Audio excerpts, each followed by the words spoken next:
Have a John Deere Z920a with a Kawasaki FX730v. Seems to be running on one cell. I have taken heads off and lapped the valves and set the valve lash and it still does same. Have checked compression and it's very good. Changed plugs, no help. I have done everything except pull flywheel and see if maybe jump time, but it starts right up and runs pretty good till I put it under load. What are you thinking? I have also put a leak down test and it's very moderate, only have 300 hours on engine. Welcome to Just Answer Small Engines, let me try to help you. I don't know it all, but maybe together we can get you a satisfactory answer. Okay, Curtis, we've done a lot together. You have spark to both cylinders? Have you ran a cylinder test to see which cylinder may be missing? Loosen the spark plug wires, and with engine idling, remove one wire at a time. Engine should continue to run. If it dies when one wire is removed, the opposite cylinder is the one not firing. Does it have spark?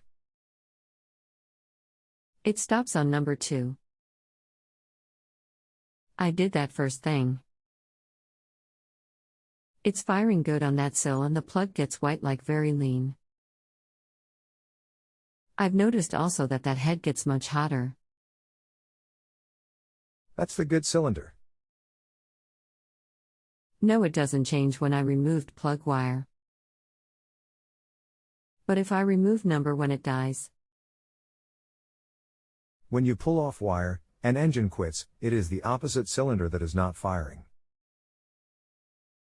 I know it acts as if though it's firing, it's getting very little gas. Number 2 cylinder is bad one. Does it have spark? Is the exhaust port open? When I pull off number 2, which is right side, it runs the same. But if I pull number 1 it dies. I know it's firing some because it gets spark plug very hot and white burn like very lean. I've put air into cyl and it doesn't leak in X or into intake and very little into crankcase. I pulled that head and lapped valves, then set them at 0.05 to 0.10, if I'm not mistaken that's 0.002 to 0.004. When I put it under load and turn on deck it dies. Normally a 26 horsepower Kawasaki will at least stay running under load and PTO without dying, just sluggish. That's why I'm wondering if the key could be sheared just enough to fire right past TDC. No, it is not out of time. Put new coil on number 2 cylinder. The coil on it lights spark tester up like a Christmas tree. Same as number 1? You say cylinder gets hot? Both cylinders same temperature? Same as. No, number 2 gets hotter. Have you ran it with exhaust off? I just pulled flywheel and replaced it back on and reversed the coil packs and it mode D ran great. I'm going to give it a little time to cool down and try again. I can't understand that. Okay. Okay. What? I still don't know the answer. Any of the coils was not making spark. Maybe a bad connection, which you fixed when you replaced them on the other cylinder. I fix and sell about 32 of these things, 0 turns during the summer, and I would like to know what I've done to make one normal again. Especially after lapping valves, changing plugs and adjusting valves, and it still runs like crap, and you do nothing and it goes to running great. I thought you just liked to do extra work. If compression was good, why would I ever pull heads? Compression wasn't all that great, was 10% below number 1. Okay, I just think there was a bad connection at one of the coils. Okay, still doing great. Put 14 bushel dump from seat power flow bagger on and still kickin'. Thanks. Just found this blog. The darn thing is not exploding the gas again on the number 2 cell. The spark will knock you down, but you can pull spark plug wire off and there is no change but plenty of fire. Has spark in compression? Is coil placement adjustable to allow it closer or further from flywheel? Which can tweak the timing? I set them with a business card for gap. Open the gap up, just to see if it makes any difference. The darn thing is intermittent. I can shut it down and restart it a couple of times and can make a couple of passes up my drive, which has a slope to it with deck on it and the power flow bagger, and it will do fine for a couple of runs, then it cuts out again. Did you ever put new coils on it? No, I haven't, because even when it isn't hitting on that sill, it still has enough spark to knock you down. And even when I swapped coils to opposing sill, it still does the same thing on the number 2 cell. If not a spark problem, it doesn't fit a fuel problem, as fuel charge should not change. I'm at a loss. Curtis, could there be kill wire problem just on that cell? I notice when I turn ignition off it stays running for a few seconds, like the fuel solenoid is what's killing the engine. Maybe pull kill wires and test. Not an electrical problem.